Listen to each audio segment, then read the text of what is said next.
the bookshelf. Thank you for joining me. We are starting a new read today, and 'tis the season to be spooky because we are going to be reading Thinner. It's a novel that was penned by Richard Bachman, and Richard Bachman is one of the pseudonyms that Stephen King has written under. Chapter 1, 246.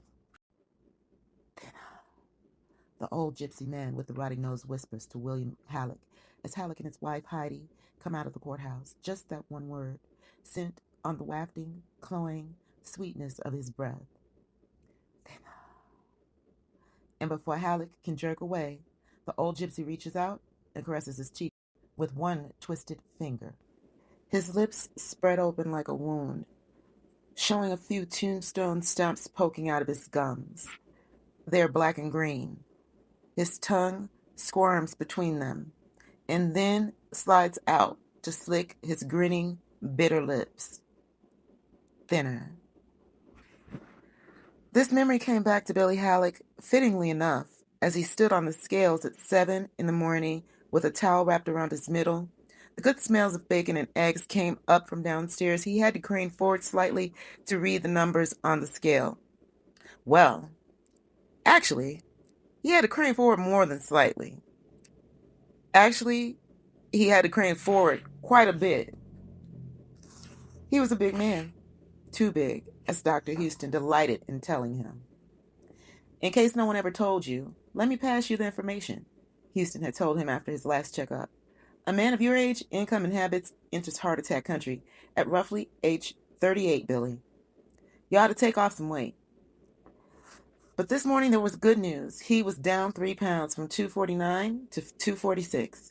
Well, the scale had actually read 251, the last time he'd had the courage to stand on it and take a good look. But he'd had his pants on, and there had been some change in his pockets, not to mention his key ring and his Swiss Army knife. An upstairs bathroom scale weighed heavy. He was morally sure of it. As a kid growing up in New York, he'd heard gypsies had the gift of prophecy. Maybe this was the proof. He tried to laugh and could only raise a small and not very successful smile. It was still too early to laugh about gypsies. Time would pass and things would come into perspective. He was old enough to know that. But for now, he still felt sick to his too large stomach at the thought of gypsies and hoped heartily he would never see another in his life. From now on, he would pass on the palm reading at parties and stick to the Ouija board, if that. Billy, from downstairs. Coming! He dressed, noting with an almost subliminal distress that in spite of the 3-pound drop, the waist of his pants was getting tight again. His waist size was 42 now. He had quit smoking at exactly 12:01 on New Year's Day. But he had paid. Oh boy, had he paid. He went downstairs with his collar open and his tie lying around his neck. Linda, his 14-year-old daughter, was just going out the door in a flirt of skirt and a flip of her ponytail, tied this morning with a sexy velvet ribbon. Her books were under one arm. 2 gaudy cheerleaders, pom-poms, purple and white, rustled busily in her other hand. Bye, Dad. Have a good day, Lynn. He sat down at the table, grabbed the Wall Street Journal. Lover, Heidi said. My dear, he said grandly, and turned the journal face down beside the lazy Susan. She put breakfast in front of him, a steaming mound of scrambled eggs, an English muffin with raisins, 5 strips of crispy, country-style bacon. Good eats. She slipped into the seat opposite him in the breakfast nook and lit a Vantage 100. January and February had been tense. Too many discussions that were only disguised arguments. Too many nights they had finished sleeping back to back, but they had reached a modus vivendi. She had stopped dunning him and his weight, and he had stopped yapping at her about her pack and a half a day butt habit. It had made for a decent enough spring. And beyond their own private balance, other good things had happened. Halleck had been promoted for one. Greeley, Pinchley, and Kindler was now Greeley, Pinchley, Kinder, and Halleck. Heidi's mother had finally made good on her long-standing threat to move back to Virginia. Linda had at last made JV cheerleaders, and to Billy, this was a great blessing. There had been times when he had been sure Lynn's histrionics would drive him into a nervous breakdown. Everything had been going just great. Then the gypsies had come to town. The old gypsy man had said, and what the hell was it with his nose? Syphilis? Cancer? Or something even more terrible like leprosy? And by the way, why can't you just quit it? Why can't you just let it go? You can't get it off your mind, can you? Heidi said suddenly. So suddenly that Halleck started in his seat. Billy, it was not your fault. The judge said so. I wasn't thinking about that. Then what were you thinking about? The journal, he said. It says housing starts are down again this quarter. Not his fault, right? The judge had said so. Judge Rosington carried to his friends. Friends like me, Halleck thought. Played many a round of golf with old Carrie Rosington. Heidi, as you well know. At the New Year's Eve party 2 years ago, the year I thought about giving up smoking and didn't do it, who grabbed your oh-so-grabbable tit during the traditional Happy New Year kiss? Guess who? Why, my stars, it was good old Carrie Rosington as I live and breathe. Yes, good old Carrie Rosington, before whom Billy had argued more than a dozen municipal cases. Good old Carrie Rosington, with whom Billy sometimes played poker down at the club. Good old Carrie Rosington, who hadn't disqualified himself when his good old golfing and poker buddy Billy Halleck, Carrie, would sometimes clap him on the back and yell, "How they hanging, Big Bill?" Came before him in court, not to argue some point of municipal law, but on a charge of vehicular manslaughter. And when Carrie Rosington did not disqualify himself, who said boo, children? Who in this whole fair town of Fairview was the boo sayer? Why, nobody, that's who. Nobody said boo. After all, what were they? Nothing but a bunch of filthy gypsies. The sooner they were out of Fairview and headed up the road in their old station wagons with the NRA stickers on the back bumpers, the sooner we saw the rear ends of their home carpentered trailers and camper caps, the better. The sooner, Heidi snuffed her cigarette and said, "Shit on your housing starts. I know you better." Billy supposed so, and he supposed she had been thinking about it, too. Her face was too pale. She looked her age, 35, and that was rare. They had married very, very young, and he still remembered the traveling salesman who had come to the door selling vacuum cleaners one day after they had been married 3 years. He had looked at the 22-year-old Heidi Hallett and had asked politely, "Is your mother home, hon?" "Not hurting my appetite any," he said, and that was certainly true. Angst or no angst. He had lain waste to the scrambled eggs, and of the bacon there was no sign now. He drank half his orange juice and gave her a big old Billy Hallett grin. She tried to smile back, and it didn't quite happen. He imagined her wearing a sign, "My smiler is temporarily out of order." He reached across the table and took her hand. "Heidi, it's all right now. And even if it's not, it's all over." "I know it is. I know." "Is Linda?" "No, not anymore. She says her girlfriends are being very supportive." For about a week after it all happened, their daughter had had a bad time of it. She'd come home from school either in tears or close to them. She had stopped eating. Her complexion had flared up. Halleck, determined not to overreact, had gone in to see her homeroom teacher, the assistant principal, and Linda's beloved Miss Nearing, who taught phys ed and cheerleading. He ascertained, there was a good lawyerly word, that it was teasing, mostly, as rough and unfunny as most junior high school teasing is apt to be, and tasteless to be sure, considering the circumstances. But what could you expect of an age group that thought dead baby jokes were the height of wit?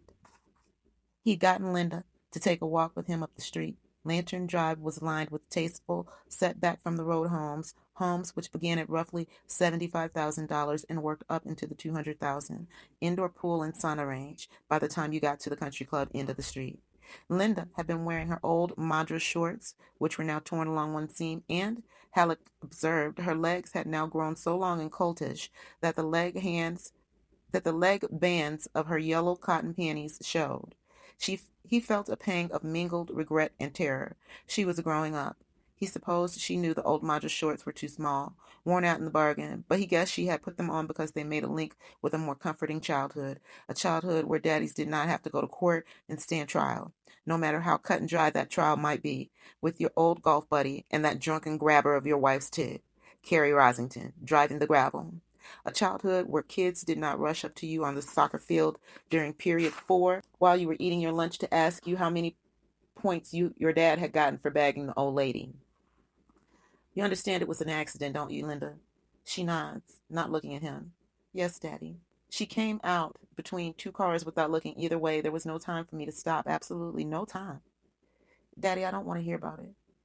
I know you don't, and I don't want to talk about it, but you're hearing about it at school. She looks at him fearfully. Daddy, you didn't. Go to your school? Yeah, I did. But not until 3:30 yesterday afternoon. There were no kids there at all, at least that I could see. No one's going to know. She relaxes a little. I heard you've been getting some pretty rough handling from the other kids. I'm sorry about that. It hasn't been so bad, she says, taking his hand. Her face, the fresh scatter of angry-looking pimples on her forehead, tells a different story. The pimples say the handling has been rough indeed. Having a parent arrested is not a situation even Judy Blume covers, although someday she probably will. I also hear you've been handling it pretty well, Billy Halleck says, not making a big thing out of it, because if they ever see they're getting under your skin. Yeah, I know, she says glumly.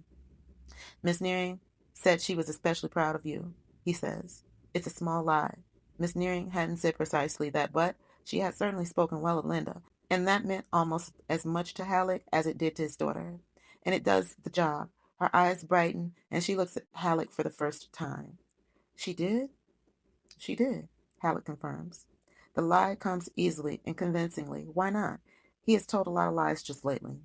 She squeezes his hand and smiles at him gratefully. They'll let it go pretty soon, Lynn. They'll find some other bone to chew. Some girl will get pregnant, or a teacher will have a nervous breakdown, or some boy will get busted for selling pot or cocaine, and you'll be off the hook. Get it? She throws her arms around him suddenly and hugs him tight. He decides she isn't growing up so fast after all, and that not all lies are bad. I love you, Daddy, she says. I love you too, Lynn. He hugs her back, and suddenly someone turns on a big stereo amplifier in the front of his brain, and he hears the double thud again. The first as the 98's front bumper struck the old gypsy woman with the bright red cloth kerchief over her scraggly hair. The second as the big front wheels pass over her body. Heidi screams, and her hand leaves Halleck's lap. Halleck hugs his daughter tighter, feeling goose flesh break all over his body. More eggs? Heidi asks, breaking into his reverie. No, no thanks. He looked at his clean plate with some guilt. No matter how bad things got, they had never gotten bad enough to cause him to lose either sleep or his appetite. Are you sure you're okay? He smiled. I'm okay. You're okay. Linda's okay. As they say on the soap operas, the nightmare is over. Can we please get back to our lives? That's a lovely idea. This time she returned his smile with a real one of her own. She was suddenly under 30 again and radiant. Want the rest of the bacon? There's 2 slices left. No, he said, thinking of the way his pants nipped at his soft waist. What waist? Ha ha. A small and unfunny Don Rickles spoke up in his mind. The last time you had a waist was around 1978, you hockey puck. The way he had to suck in his gut to hook the catch. Then he thought of the scale and said, I'll have one of them. I've lost 3 pounds. She'd gone to the stove in spite of his original no. Sometimes she knows me so well it gets to be depressing, he thought. Now she glanced back. You are still thinking about it then. I'm not, he said, exasperated. Can't a man lose 3 pounds in peace? You keep saying you like me a little less beefy. Now she'd gotten him thinking about the gypsy again. Damn it! The gypsy's eaten nose and the scaly feel of that one finger sliding along his cheek in the moment before he'd reached and jerked away, the way you would jerk away from a spider or from a clittering bundle of beetles fuming in a knot under a rotted log. She brought him the bacon and kissed his temple. I'm sorry. You go right ahead and lose some weight. But if you don't, remember what Mr. Rogers says. I like you just the way you are, they finished in unison. He prodded at the overturned journal by the lazy Susan, but that was just too depressing. He got up, went outside, and found the New York Times in the flower bed. The kid always threw it in the flower bed, never had his numbers right at the end of the week, could never remember Bill's last name. Billy had wondered on more than one occasion if it was possible for a 12-year-old kid to become a victim of Alzheimer's disease. He took the paper back inside, opened it to the sports, and ate the bacon. He was deep in the box scores when Heidi brought him another half of English muffin, golden with melting butter. Halleck ate it almost without being aware he was doing so. Chapter 2, 245. In the city, a damaged suit that had dragged on for over 3 years, a suit he had expected to drag on in one shape or another for the next 3 or 4 years, came to an unexpected and gratifying end at mid-morning. with the plaintiff agreeing during a court recess to settle for an amount that was nothing short of stupefying. Halleck lost no time getting said plaintiff, a paint manufacturer from Schenectady, and his client to sign a letter of good intent in the judge's chambers. The plaintiff's lawyer had looked on with palpable dismay and disbelief while his client, president of the Good Luck Paint Company, scratched his name on 6 copies of the letter, and as the court clerk notarized copy after copy, his bald head gleaming mellowly. Billy sat quietly, hands folded in his lap, feeling as if he'd won the New York lottery. By lunch hour, it was all over but the shouting. Billy took himself and the client to O'Looney's, ordered Chivas in a water glass for the client and a martini for himself, and then called Heidi at home. Mohawk, he said when she picked up the phone. It was a rambling upstate New York resort where they had spent their honeymoon, a gift from Heidi's parents, a long, long time ago. Both of them had fallen in love with the place, and they had spent 2 vacations there since. What? Mohawk, he repeated. If you don't want to go, I'll ask Jillian from the office. No, you won't. Billy, what is this? Do you want to go or not? Of course I do. This weekend? Tomorrow, if you can get Mrs. Bean to come in and check on Linda and make sure the wash gets done and that there aren't any orgies going on in front of the TV in the family room. And if, but Heidi's squeal temporarily drowned him out. Your case, Billy. The paint fumes and the nervous breakdown and the psychotic episode. And Canley is going to settle. In fact, Canley has settled. After about 14 years of boardroom bullshit and long legal opinions, meaning exactly nothing, your husband has finally won one for the good guys. Clearly, decisively, and without a doubt. Canley settled, and I'm on top of the world. Billy! God! She squealed again, this time so loud the phone distorted. Billy held it away from his ear, grinning. How much is your guy getting? Billy named the figure, and this time he had to hold the phone away from his ear for almost 5 seconds. Will Linda mind us taking 5 days off, do you think? When she could stay up until 1 watching HBO late night and have Georgia Diva over and both of them can talk about boys while they gorge themselves on my chocolates? Are you kidding? Will it be cold up there? Will it be cold up there this time of year, Billy? Do you want me to pack your green cardigan? Do you want your Parks or your denim jacket? Or both? Do you? He told her to use her judgment and went back to his client. The client was already halfway through his huge glass of Chivas and wanted to tell Polish jokes. The client looked as if he had been hit with a hammer. Halleck drank his martini and listened to standard witticisms about Polish carpenters and Polish restaurants with half an ear. His mind clicked cheerily away on other matters. The case could have far-reaching implications. It was too soon to say it was going to change the course of his career, but it might. It very well might. Not bad for the sort of case big firms take on as charity work. It could mean that the first thud jolts Heidi forward, and for a moment she squeezes him. He is faintly aware of pain in his groin. The jolt is hard enough to make her seat belt lock. Blood flies up 3 dime-sized drops and splatters on the windshield like red rain. She hasn't even had time to begin to scream. She will scream later. He hasn't had time to even begin to realize. The beginning of realization comes with the second thud, and he swallowed the rest of his martini at a gulp. Tears came to his eyes. You okay? The client, David Dugganfield by name, asked. I'm so okay you wouldn't believe it, Billy said, and reached across the table to his client. Congratulations, David. He would not think about the accident. He would not think about the gypsy with the rotting nose. He was one of the good guys. That fact was apparent in Duganfield's strong grip and his tired, slightly sappy smile. Thank you, man, Duganfield said. Thank you so much. He suddenly leaned over the table and clumsily embraced Billy Halleck. Billy hugged him back. But as David Duganfield's arm went around his neck, one palm slipped up the angle of his cheek, and he thought again of the old gypsy man's weird caress. He touched me, Halleck thought, and even as he hugged his client, he shivered. He tried to think about David Duganfield on the way home. Duganfield was a good thing to think about, but instead of Duganfield, he found himself thinking about Janelli by the name. Janelli by the time he was on the Triborough Bridge. He and Duganfield had spent most of the afternoon in O'Looney's, but Billy's first impulse had been to take his client to Three Brothers, the restaurant in which Richard Janelli held an informal silent partnership. It had been years now since he had actually been in the Brothers. With Janelli's reputation, it would not have been wise, but it was the Brothers he always thought of first, still. Billy had had some good meals and good times there, although Heidi had never cared much for the place or for Janelli. Janelli frightened her. Billy thought. Janelli frightened her, Billy thought. He was passing the Gun Hill Road exit on the New York Thruway when his thoughts led back to the old gypsy man, as predictably as a horse going back into its barn. It was Janelli you thought of first when you got home that day, and Heidi was sitting out in the kitchen crying. It was Janelli you thought of first. Hey, Rich, I killed an old lady today. Can I come into town and talk to you? But Heidi was in the next room, and Heidi would not have understood. Billy's hand hovered over the telephone and then fell away. It occurred to him with sudden clarity that he was a well-to-do lawyer from Connecticut who, when things got hairy, could think of only one person to call, a New York hoodlum who had apparently developed the habit of shooting the competition over the years. Janelli was tall, not terribly good-looking, but a natural clothes horse. His voice was strong and kind, not the sort of voice one would associate with dope, vice, and murder. He was associated with all three, if you believed his rap sheet. But it had been Janelli's voice Billy wanted to hear on that terrible afternoon after Duncan Hopley, the Fairview chief of police, had let him go. Or just sit there all day. Huh? Billy said, startled. He realized he was sitting in one of the few booths at the Ride Toll Plaza actually staffed by a human being. I said, are you going to pay or just... Okay, Billy said, and gave the toll taker $1. He got his change and drove on.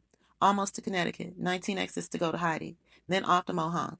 Duganfield wasn't working as a diversion, so try Mohonk. Just let's forget the old gypsy woman and the old gypsy man for a while. What say? But it was Janelli his thoughts drifted back to. Billy had met him through the firm which had done some legal work for Janelli 7 years ago. Incorporation work. Billy, then a very junior lawyer with the firm, had been given the assignment. None of the senior partners would have touched it. Even then, Rich Janelli's reputation had been very bad. Billy had never asked Kirk Pinchley why the firm had taken Janelli on as a client at all. He would have been told to go peddle his papers and leave questions of policy to his elders. He supposed Janelli had known about a skeleton in someone's closet. He was a man who kept his ear to the ground. Billy had begun his 3 months' work on behalf of Three Brothers Associates, Inc., expecting to dislike and perhaps fear the man he was working for. Instead, he found himself drawn to him. Janelli was charismatic, fun to be around. More, he treated Billy himself with a dignity and respect which Billy would not find in his own firm for another 4 years.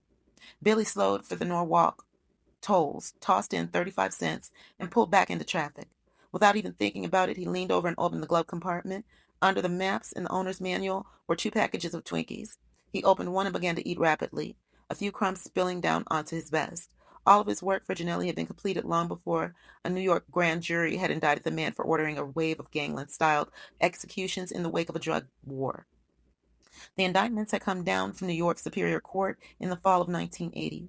They had buried in the spring of 1981, due mostly to a 50% mortality rate among the state's witnesses.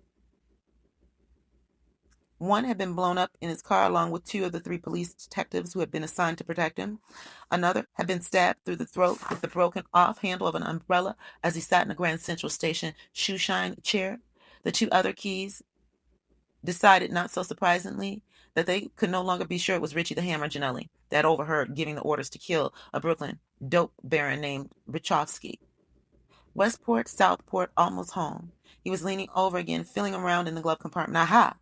Here was an only partially consumed packet of airline peanuts, stale but edible. Billy Halleck began to munch them, tasting them no more than he had tasted the Twinkies. He and Janelli had exchanged Christmas cards over the years and had gotten together for the occasional meal, usually at Three Brothers. Following what Janelli stolidly referred to as my legal problems, the meals ceased. Part of that was Heidi's doing. She developed into a world-class nag when it came to Janelli, but part of it had also been Janelli's. You better stop coming around for a while, he told Billy. What? Why? Billy had asked innocently, just as if he and Heidi had not argued over this very thing the night before. Because, as far as the world is concerned, I'm a gangster, Janelli had replied. Young lawyers who associate with gangsters do not get ahead, William. And that's what it's really all about. Keeping your nose clean and getting ahead. That's what it's all about, huh? Janelli had smiled strangely. Well, there are a few other things. Such as, William, I hope you never have to find out. And come around for espresso once in a while. We'll have some talk and some laughs. Keep in touch is what I'm saying. And so he had kept in touch and had dropped in from time to time, although he admitted to himself as he swung up the Fairview exit ramp, the intervals had grown longer and longer, and when he had found himself faced with what might be a charge of negligent vehicular manslaughter, it had been Janelli he thought of first. But good old Tig grabbing Carrie Rosington took care of that, his mind whispered. So why are you thinking about Janelli now? Mohonk. That's what you ought to be thinking of. And David Duganfield, who proved that nice guys don't always finish last, and taking off a few more pounds. But as he turned into the driveway, what he found himself thinking about was something Janelli had said. William, I hope you never have to find out. Find out what? Billy wondered. And then Heidi was flying out the front door to kiss him, and Billy forgot everything for a while. Chapter 3, Mohonk. It was their third night at Mohonk, and they had just finished making love. It was the sixth time in 3 days, a giddy change from their usual sedate, twice-a-week pace. Billy lay beside her, liking the feel of her heat, liking the smell of her perfume, Anais, Anais, mixed with her clean sweat and the smell of their sex. For a moment, the thought made a hideous cross connection, and he was seeing the gypsy woman in the moment before the old struck her. For a moment, he heard a bottle of Perrier shattering.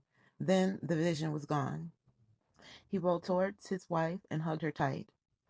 She hugged him back, one-armed, and slipped her free hand up his thigh. You know, she said, if I come my brains out one more time, I'm not going to have any brains left. It's a myth, Billy said, grinning. That you can come your brains out? Nah, that's the truth. The myth is that you lose those brain cells forever. The ones you come out always grow back. Yeah, you say, you say. She snuggled more comfortably against him. Her hand wandered up from his thigh, touched his penis lightly and lovingly, toyed with the thatch of his pubic hair.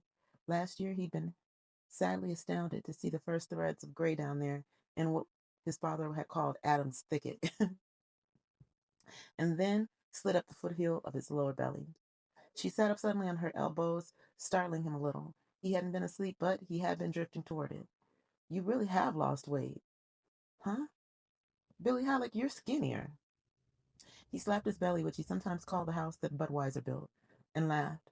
Not much. I still look like the world's only 7 months pregnant man. You're still big, but not as big as you were. I know. I can tell.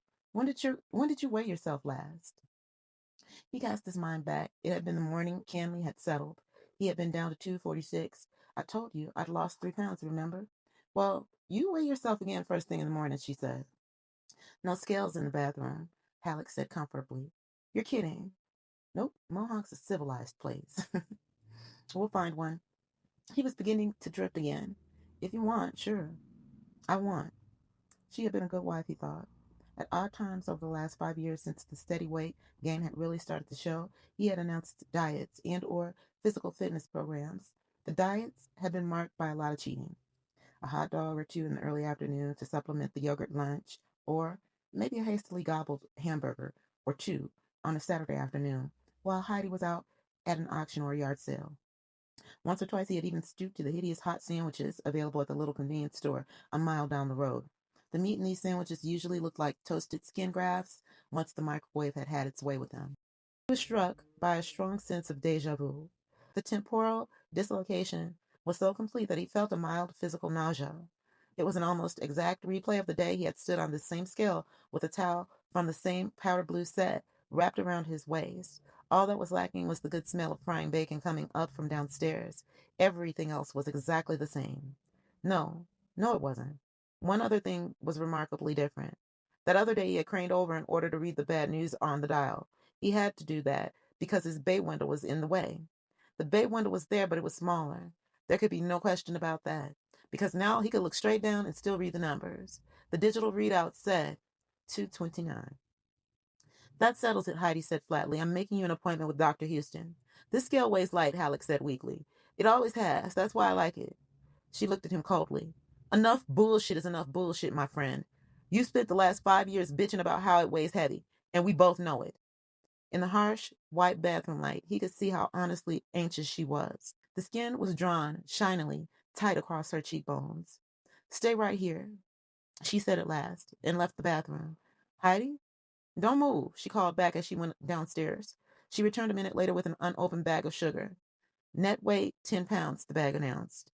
She plunked it on the scale. The scale considered for a moment and then printed a big red digital readout. 012.0. That's what I thought, Heidi said grimly. I weigh myself too, Billy. It doesn't weigh light, and it never has. It weighs heavy, just like you always said. It wasn't just bitching, and we both know someone who's overweight likes an inaccurate scale. It makes the actual facts easier to dismiss. If, Heidi, if this scale says you weigh 229, that means you're really down to 227. Now Heidi, let me make you an appointment. He paused, looking down at his bare feet, and then shook his head. Billy, I'll make it myself, he said. When? Wednesday. I'll make it Wednesday. Houston goes out to the country club every Wednesday afternoon and plays 9 holes. Sometimes he plays with the inimitable, tit-grabbing, wife-kissing Kerry Rosington. I'll speak to him in person. Why don't you call him tonight, right now? Heidi, he said, no more. And something in his face must have convinced her not to push it any further because she didn't mention it again that night. All right. Chapter 5, 221. Sunday, Monday, Tuesday. Billy purposely kept off the scale upstairs. He ate heartily at meals, even though, for one of the few times in his adult life, he was not terribly hungry. He stopped hiding his munchies behind the packages of Lipton cup of soup in the pantry. He ate pepperoni slices and Munster cheese on Ritz crackers during the Yankees Red Sox doubleheader on Sunday, a bag of caramel corn at work Monday morning, and a bag of cheese doodles on Monday afternoon. One of them, or possibly the combination, brought on a rather embarrassing farting spell that lasted from 4 o'clock until about 9 that night. Linda marched out of the TV room halfway through the news, announcing that she would be back if someone passed out gas masks. Billy grinned guiltily, but didn't move. His experience with farts had taught him that leaving the room to pass that sort of gas did very little good. It was as if the rotten things were attached to you with invisible rubber hands. They followed you around. But later, watching and Justice for All on Home Box Office, he and Heidi ate up most of a Sara Lee cheesecake. During his commute home on Tuesday, he pulled off the Connecticut Turnpike at Norfolk and picked up a couple of Whoppers with cheese at the Burger King there. He began eating them the way he always ate when he was driving, just working his way through them, mashing them up, swallowing them down bite by bite. He came to his senses outside of Westport. For a moment, his mind seemed to separate from his physical self. It was not thinking, not reflection. It was separation. He was reminded of the physical sense of nausea he had felt on the bathroom scale the night he and Heidi had returned from Mohawk, and it occurred to him that he had entered a completely new realm of mentation. He felt almost as if he had gained a kind of astral presence, a cognitive hitchhiker who was studying him closely. And what was that hitchhiker seeing? Something more ludicrous than horrible, most likely. Here was a man of almost 37 with bally shoes on his feet and Bausch & Lomb soft contact lenses on his eyes. A man in a three-piece suit that had cost $600. A 36-year-old overweight American male Caucasian sitting behind the wheel of a 1981 Oldsmobile 98, scarfing a huge hamburger while mayonnaise and shredded bits of lettuce dripped onto his charcoal gray vest. You could laugh until you cried or screamed. He threw the remains of the second Whopper out the window and then looked at the mixed slimes of juices and sauces on his hand with a desperate kind of horror. And then he did the only sane thing possible under the circumstances. He laughed and promised himself no more. The binge would end.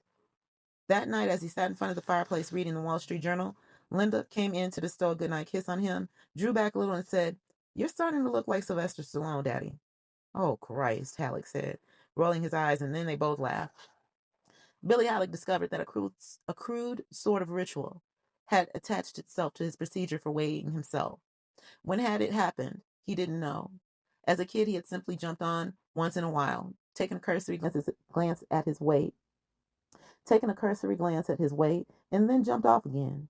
But at some point during the period when he had drifted up from 190 to a weight that was as impossible as it seemed, an eighth of a ton, that ritual had begun. Ritual, hell, he told himself. Habit.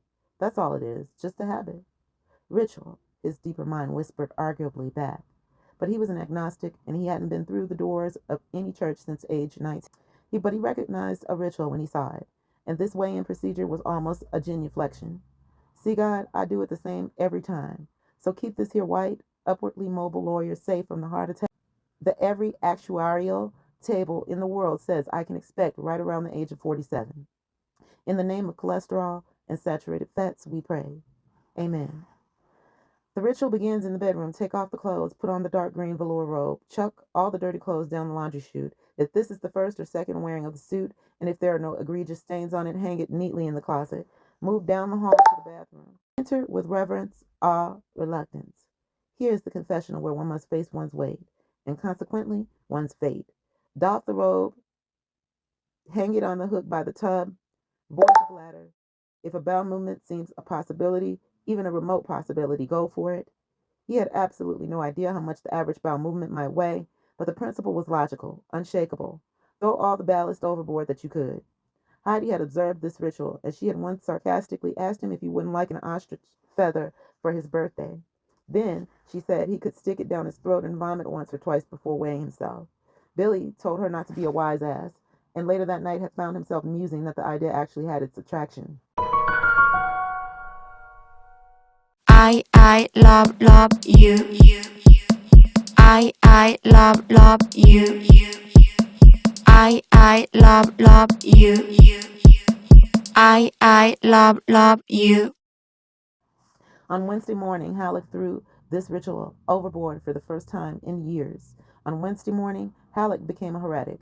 He had perhaps become something even blacker because, like a devil worshiper who deliberately perverts a religious ceremony by hanging crosses upside down and reciting the Lord's Prayer backwards, Halleck entirely reversed his field.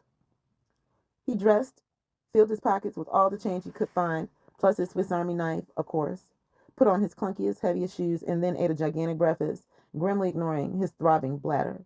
He downed 2 fried eggs, 4 strips of bacon, toast, and hash browns. He drank orange juice and a cup of coffee, 3 sugars. With all of that sloshing around inside of him, Howlett grimly made his way up the stairs to the bathroom. He paused for a moment, looking at the scale. Looking at it had been no treat before, but it was even less painful now. It was even less pleasant now. He steeled himself and got on. 221. That can't be right, his heart speeding up in his chest. Hell no. Something's out of whack. Something. Stop it, Halleck whispered in a low, husky voice. He backed away from the scale as a man might back away from a dog he knew meant to bite. He put the back of his hand up to his mouth and rubbed it slowly back and forth. Billy? Heidi called up the stairs. Halleck looked to the left and saw his own white face staring back at him from the mirror. There were purple pouches under his eyes that had never been there before, and the ladder of lines in his forehead seemed deeper. Cancer, he thought again. And mixing with the words, he heard the gypsy whispering again. Billy, are you upstairs? Cancer, sure, you bet, that's it. He cursed me somehow. The old woman was his wife or maybe his sister, and he cursed me. Is that possible? Could such a thing be? Could cancer be eating into my guts right now, eating me inside, the way his nose? A small, terrified sound escaped his throat. The face of the man in the mirror was sickly horrified, the hag face of a long-term invalid. The hag face of a long-term invalid. In that moment, Halleck almost believed it, that he had cancer, that he was riddled with it. Billy!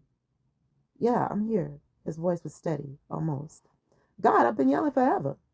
Sorry, just don't come up here, Heidi. Don't see me looking like this, or you'll have me in the fucking Mayo Clinic before the noon whistle blows. Just stay down there where you belong, please.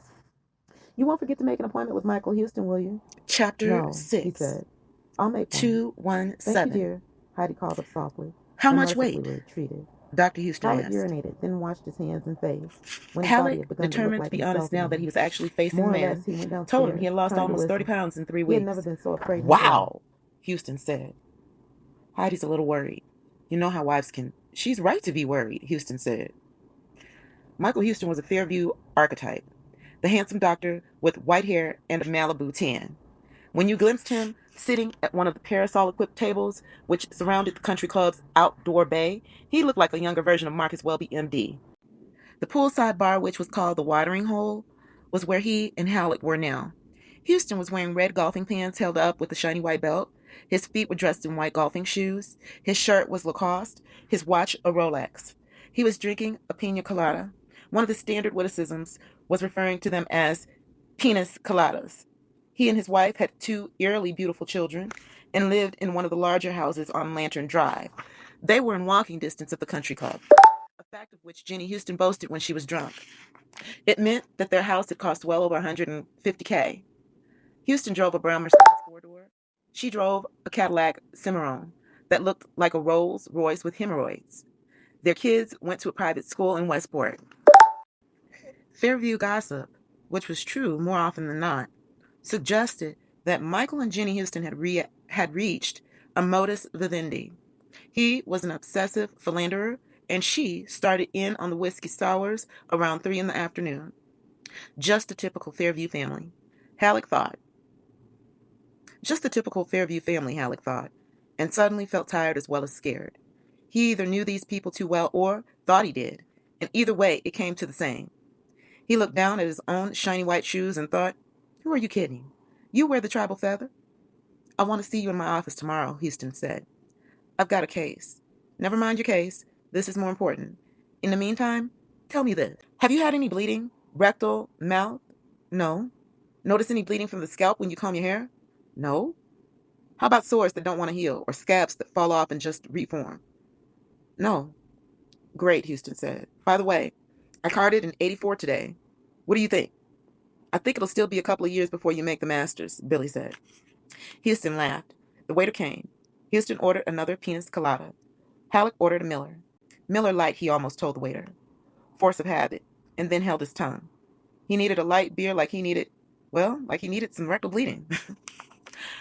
Michael Houston leaned forward. His eyes were grave, and Halleck felt that fear gain, like a smooth steel needle, very thin, probing at the lining of his stomach. He realized miserably that something had changed in his life, and not for the better. Not for the better at all. He was scared a lot now. Gypsy's revenge. Houston's grave eyes were fixed on Billy's, and Billy heard him say, the chances that you have cancer are 5 in 6, Billy. I don't even need an x-ray to tell you that.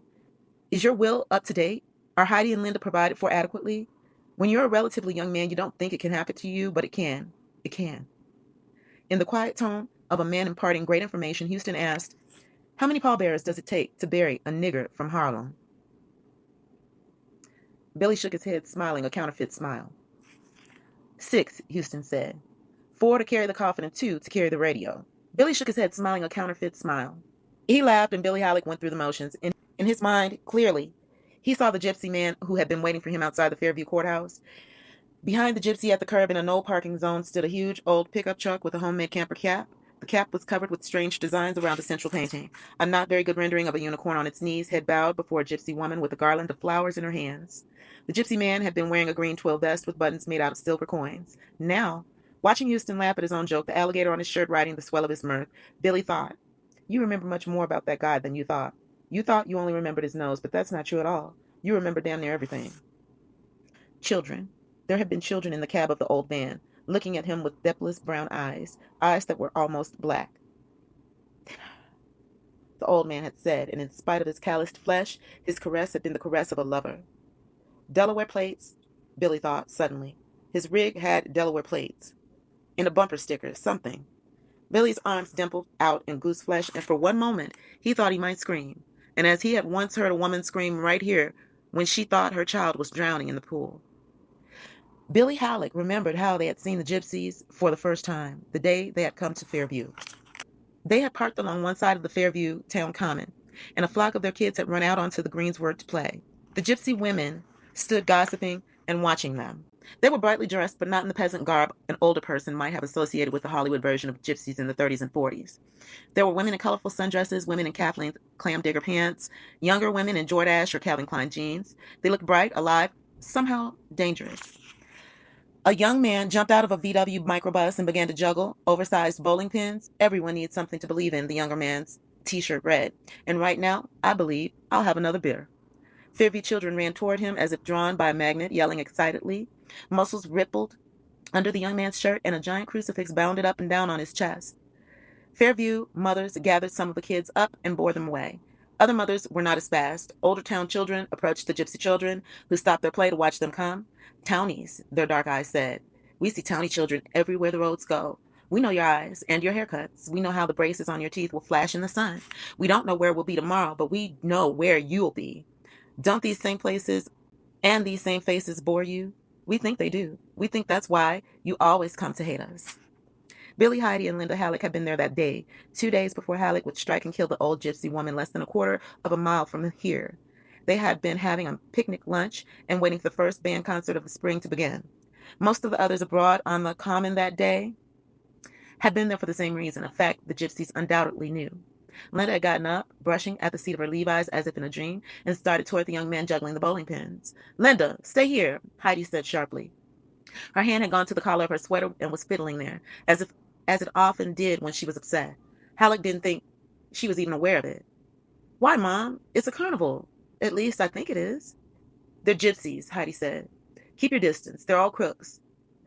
Linda looked at her mother, then at her dad. Billy shrugged. She stood there looking, as unaware of her wistful expression, Billy thought, as Heidi was of her hand at her collar, fiddling it uneasily up against her throat and then back down again.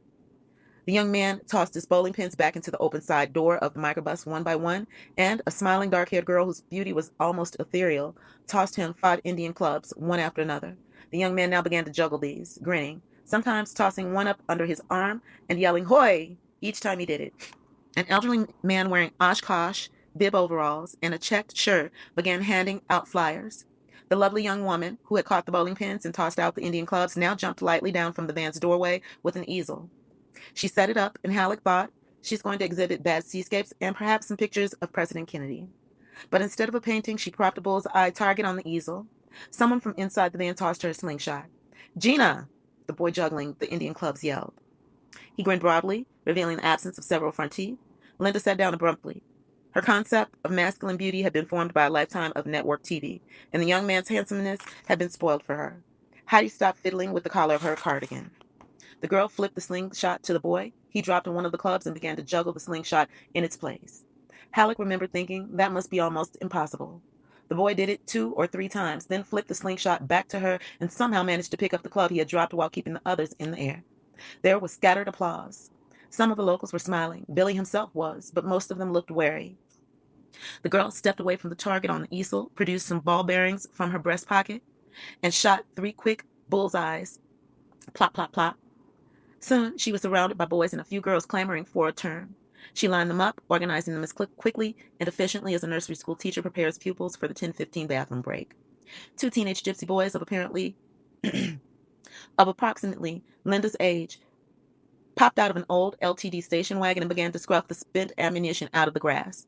They were alike as 2 peas in a pod, obviously identical twins. One wore a gold hoop in his left ear, his brother wore the mate in his right.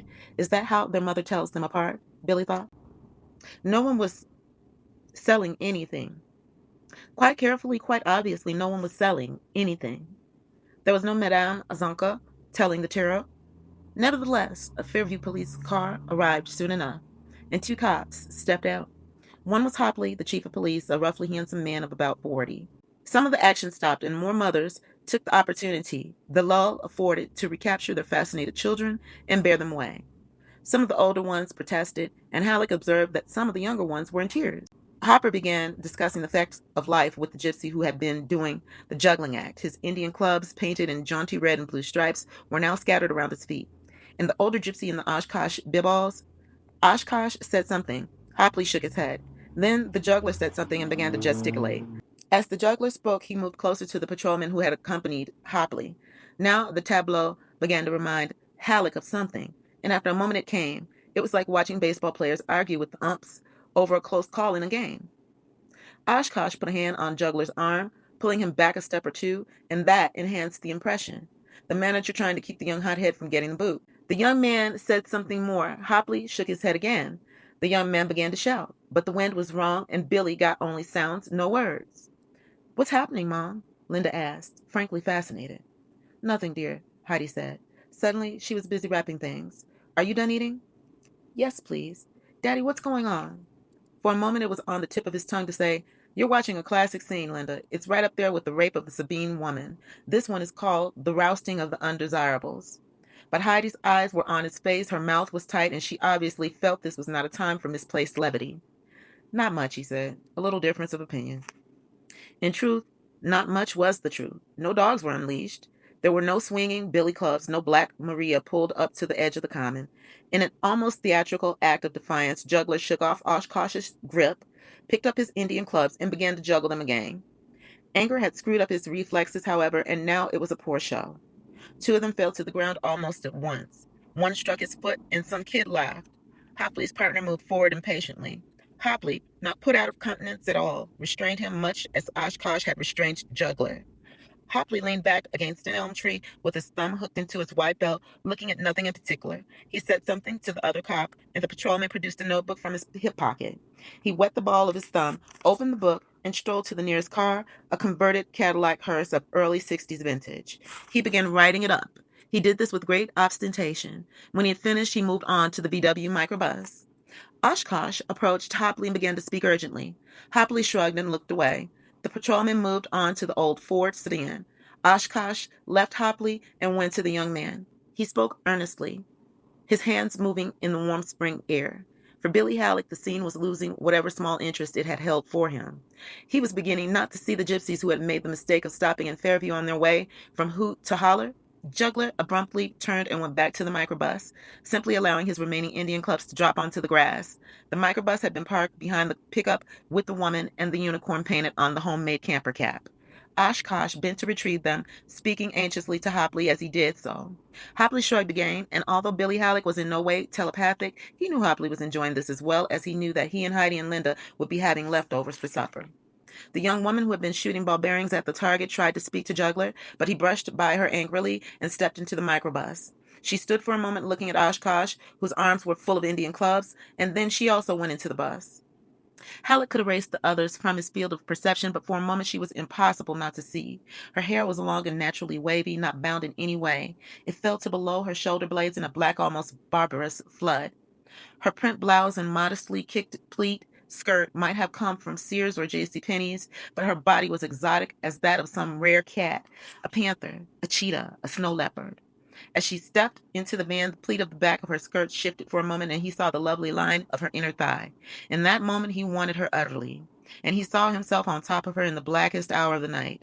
And that want felt very old. He looked back at Heidi, and now her lips were pressed together so tightly they were white, her eyes like dull coins. She had not seen his look, but she had seen the shift in the kick pleat, what it revealed, and understood it perfectly. The cop with the notebook stood watching until the girl was gone. Then he closed his notebook, put it back in his pocket, and rejoined Hopley. The gypsy women were shooing their children back to the caravan. Oshkosh, his arms full of Indian clubs, approached Hopley again and said something. Hopley shook his head with finality. And that was it. A second Fairview police cruiser pulled up, its flashers turning lazily. Oshkosh glanced at it, then glanced around at the Fairview town common with its expensive, safety-tested playground equipment and its band shell. Streamers of crepe still fluttered gaily from some of the budding trees, leftovers from the Easter egg hunt the Sunday before. Oshkosh went back to his own car, which was at the head of the line. As its motor roared into life, all the other motors did likewise. Most were loud and choppy. Halleck heard a lot of missing pistons and saw a lot of blue exhaust. Oshkosh's station wagon pulled out, bellowing and farting. The others fell into line, heedless of the local traffic bound past the common and toward downtown. They've all got their lights on, Linda exclaimed. Gory, it's like a funeral. There's 2 ring dings left, Heidi said briskly. Have one. I don't want one, I'm full. Daddy, are those people? You'll never have a 38-inch bust if you don't eat, Heidi told her. I've decided I don't want a 38-inch bust, Linda said, doing one of her great lady bits. They always knocked Halleck out. Asses are in these days. Linda Joan Halleck. I'll have a ring ding, Halleck said. Heidi looked at him briefly, coolly. Oh, is that what you'll have? And then tossed it to him. She lit a Vantage 100. Billy ended up eating both of the ring dings. Heidi smoked half a pack of cigarettes before the band concert was over and ignored Billy's clumsy effort to cheer her up. But she warmed up on the way home, and the gypsies were forgotten, at least until that night. When he went into Linda's room to kiss her goodnight, she asked him, Were the police running those guys out of town dead? Billy remembered looking at her carefully, feeling both annoyed and absurdly flattered by her question. She went to Heidi when she wanted to know how many calories were in a piece of German chocolate cake. She came to Billy for harder truths, and he sometimes felt this was not fair. He sat on her bed, thinking that she was still very young and very sure she was on that side of the line where the good guys unquestionably stood. She could be heard. A lot could avoid that hurt. But lies about the sort of things that had happened that day on the Fairview Common had a way of coming back to haunt the parents. Billy could very clearly remember his father telling him that masturbation would make him stutter. His father had been a good man in almost all ways, but Billy had never forgiven him that lie. Yet Linda had already run him a hard course. They had been through gays, oral sex, venereal disease, and the possibility that there was no God. It had taken having a child to teach him just how tiring honesty could be. Suddenly he thought of Janelli. What would Janelli tell his daughter if he was here now? You got to keep the undesirables out of town, sweetness, because that is really what it's all about, just keeping the undesirables out of town. But that was more truth than he could muster. Yes, I suppose they were. They were gypsies, hon. Vagabonds. Mom said they were crooks. A lot of them run crooked games and tell fake fortunes. When they come to a town like Fairview, the police ask them to move on. Usually they put up a show of being mad, but they really don't mind. Bang! A little flag went up inside his head. Lie number one. They hand out posters or flyers saying where they'll be. Usually they make a cash deal with a farmer or with someone who owns a field outside town. After a few days, they leave. Why do they come at all? What do they do? Well, there are always people who want their fortunes read, and there are games of chance, gambling. Usually they are crooked. Or maybe a fast, exotic lay, Halleck thought. He saw the kick pleat of the girl's skirt shift again as she stepped into the van. How would she move? His mind answered, like the ocean getting ready to storm, that's how. Do people buy drugs from them? These days you don't need to buy drugs from gypsies, dear. You can buy those in the schoolyard. Hashish, maybe, he said, or opium. He had come to this part of Connecticut as a teenager and had been here ever since, in Fairview and neighboring Northport. He hadn't seen any gypsies in almost 25 years, not since he had been a kid growing up in North Carolina when he had lost $5, an allowance saved up carefully over almost 3 months to buy his mother a birthday present, playing the Wheel of Fortune. They weren't supposed to allow anyone under 16 to play, but, of course, if you had the coin or the long green, you could step up and put it down. Some things never changed, he reckoned, and chief among them was the old adage that when money talks, nobody walks. If asked before today, he would have shrugged and guessed that there were no more traveling gypsy caravans, but of course, the wandering breed never died out. They came in rootless and left the same way. Human tumbleweeds who cut whatever deals they could and then blew out of town with dollars in their greasy wallets that had been earned on the time clocks they themselves spurned. They survived. Hitler had tried to exterminate them along with the Jews and the homosexuals, but they had outlived 1,000 Hitlers, he supposed. I thought the common was public property, Linda said. That's what we learned in school. Well, in a way it is, Halleck said. Common means commonly owned by the townspeople, the taxpayers. Boom. Lie number two. Taxation had nothing at all to do with common land in New England, ownership of or use of. See Richard v. Jerem, New Hampshire, or Baker v. Owens. That one went way back to 1835. Or the taxpayers, she said in a musing voice. You need a permit to use the common. Clang, line number three. That idea had been overturned in 1931 when a bunch of poor potato farmers set up a Hooverville in the heart of Lewiston, Maine. The city had appealed to Roosevelt's Supreme Court and hadn't even gotten a hearing. That was because the Hooverites had picked Pettingill Park to camp in, and Pettingill Park happened to be a common land. Like when the Shrine Circus comes, he amplified. Why didn't the gypsies get a permit, Dad? She sounded sleepy now. Thank God. Well, maybe they forgot. Not a snowball's chance in hell, Lynn. Not in Fairview. Not when you see the comet from Lantern Drive and the country club. Not when that view is part of what you pay for along with the private schools which teach computer programming on banks of brand new apples and TRS 80s and the relatively clean air and the quiet of night. The Shrine Circus is okay. The Easter egg hunt is even better. But gypsies? Here's your hat. What's your hurry? We know dirt when we see it. Not that we touch it. Christ, no. We have maids and housekeepers to get rid of dirt in our houses. When it shows up on the town common, we've got Hopley. But those truths are not for a girl in junior high, Halleck thought. Those are truths that you learn in high school and in college. Maybe you get it from your sorority sisters, or maybe it just comes like a shortwave transmission from outer space. Not our kind, dear. Stay away. Good night, Daddy. Good night, Lynn. He had kissed her again and left. Rain, driven by a sudden strong gust of wind, slatted against his study window, and Halleck awoke as if from a doze. Not our kind, dear, he thought again, and actually laughed in the silence. The sound made him afraid because only loonies laughed in an empty room. Loonies did that all the time. It was what made them loony. Not our kind. If he had never believed it before, he believed it now that he was thinner. Halleck watched as Houston's nurse drew 1, 2, 3 ampoules of blood from his left arm and put them into a carrier like eggs in a carton. Earlier, Houston had given him 3 stool cards and told him to mail them in. Halleck pocketed them glumly and then bent over for the podological, dreading the humiliation of it. As always, more than the minor discomfort. That feeling of being invaded. Fullness. Relax, Houston said, snapping on the thin rubber glove. As long as you can't feel both of my hands on your shoulders, you're all right. He laughed heartily. Halleck closed his eyes. Houston saw him 2 days later. He said, seen to it that his blood work was given priority. Halleck sat down in the den-like room Pictures of clipper ships on the walls, deep leather chairs, deep pile gray rug, where Houston did his consulting. His heart was hammering hard, and he felt droplets of cold sweat nestled at each temple. I'm not going to cry in front of a man that tells nigger jokes, he told himself with fierce grimness, and not for the first time. If I have to cry, I'll drive out of town and park the car and do it. Everything looks fine, Houston said mildly. Halleck blinked. The fear had by now rooted deep enough so that he was positive he had misheard Houston. What? Everything looks fine, Houston repeated. We could do some more tests if you want, Billy, but I don't see the point right now.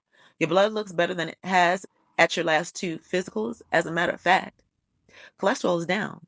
Same with the triglycerides. You've lost some more weight. The nurse got you at 217 this morning. But what can I say? You're still almost 30 pounds over your optimum weight. And I don't want you to lose sight of that, but, he grinned, I'd sure like to know your secret. I don't have one, Halleck said. He felt both confused and tremendously relieved, the way he had felt on a couple of occasions in college when he had passed tests for which he was unprepared. We'll hold judgment in abeyance until we get the results on your Heyman Reichling series. My what? The shit cards, Houston said, and then laughed heartily. Something might show up there, but really, Billy, the lab ran 23 different tests on your blood, and they all look good. That's persuasive. Halleck let out a long, shaky sigh. I was scared, he said. It's the people who aren't who die young, Houston replied. He opened his desk drawer and took out a bottle with a small spoon dangling from the cap by a chain.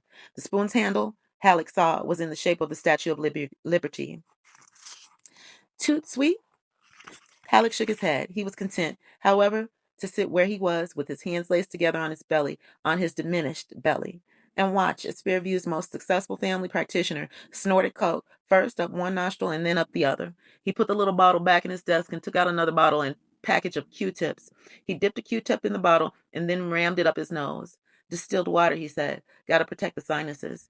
And he tipped Halleck a wink.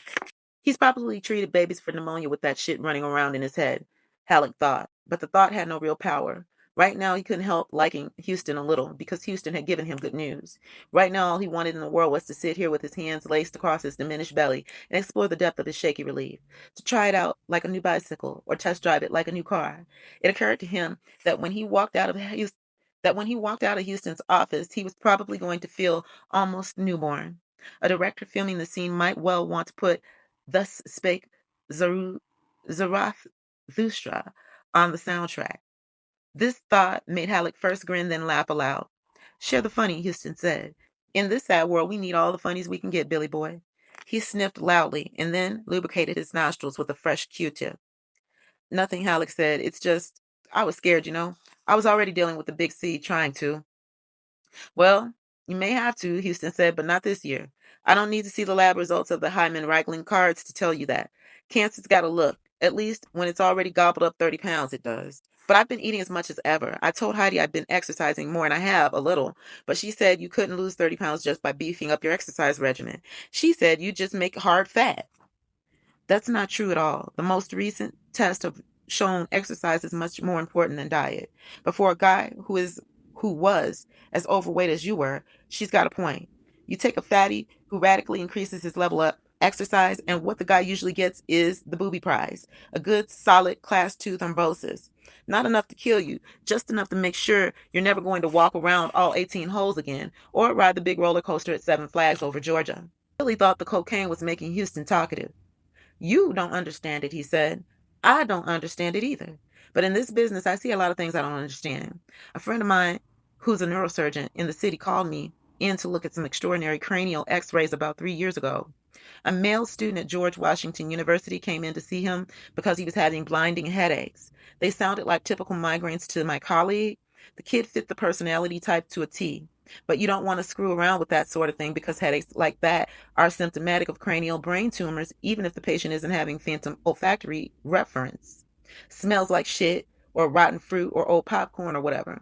So my buddy took a full x-ray series, gave the kid an EEG, sent him to the hospital to have a cerebral axial tomography.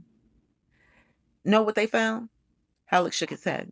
They found out that the kid who had stood third in his high school class and who had been on the dean's list every semester at George Washington University had almost no brain at all.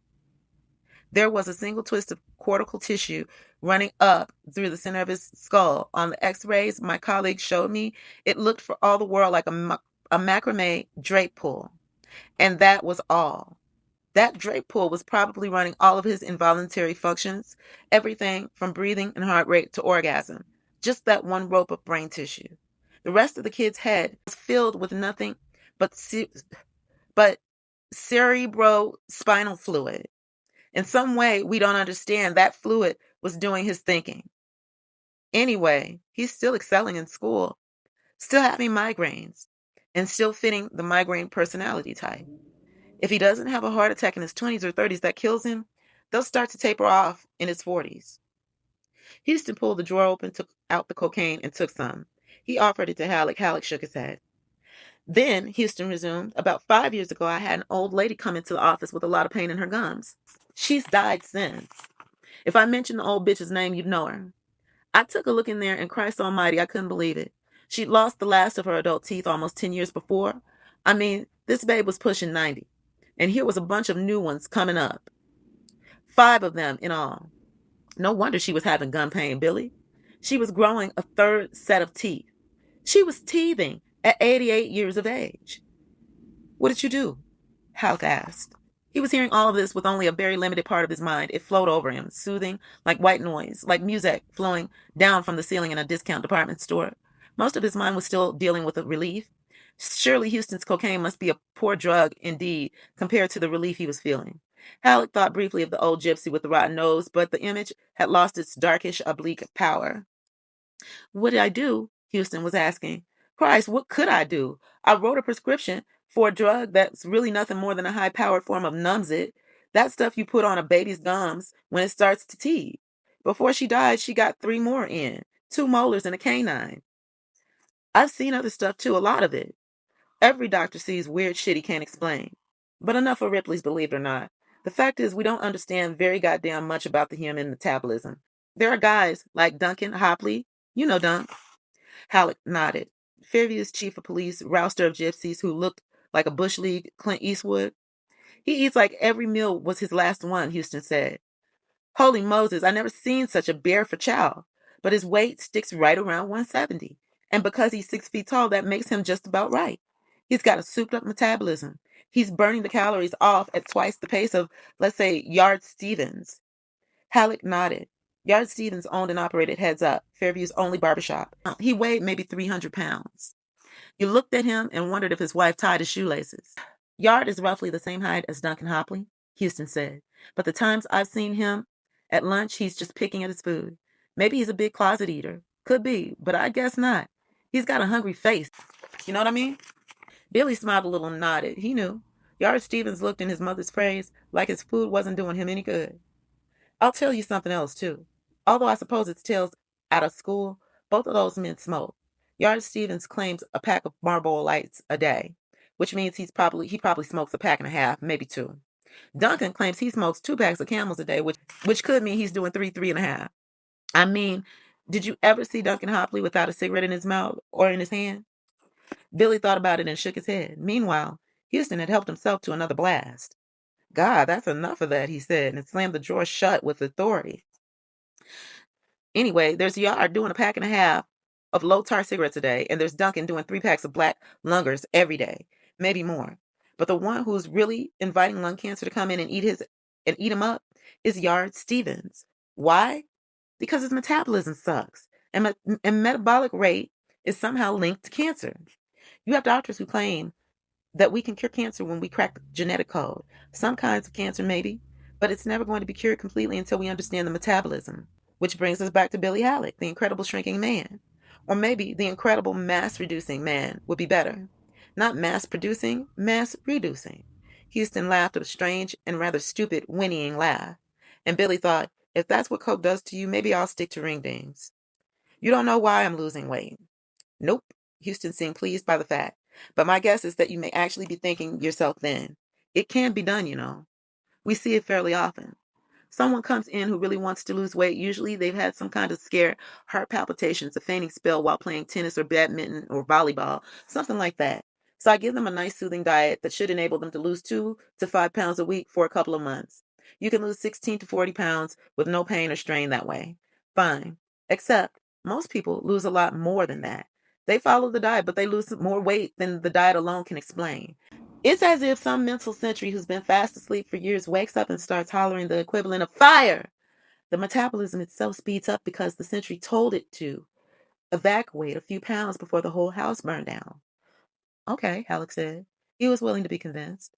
He had taken the day off from work, and suddenly what he wanted to do more than anything else was go home and tell Heidi he was okay and take her upstairs and make love to her while the afternoon sunlight shafted in through the windows of their bedroom. I'll buy that. Houston got up to see him out. Halleck noticed with quiet amusement that there was a dusting of white powder under Houston's nose. If you continue to lose weight, we'll run an entire metabolic series on you, Houston said. I may have given you the idea that tests like that aren't very good, but sometimes they can show us alive. Anyway, I doubt if we'll have to go to that.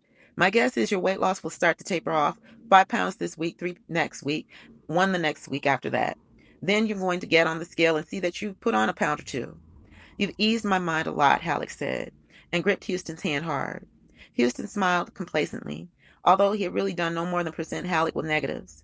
No, he didn't know what was wrong with Halleck, but no, it wasn't cancer. Whew. That's what we're here for, Billy Boy. Billy Boy went home to his wife.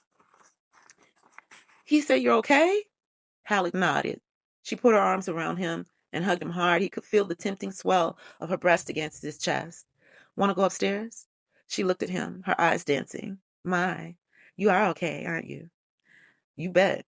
They went upstairs and had magnificent sex for one of the last times. Afterward, Halleck fell asleep and dreamed. If you've made it this far, lovelies, thank you. That would make you the real MVP.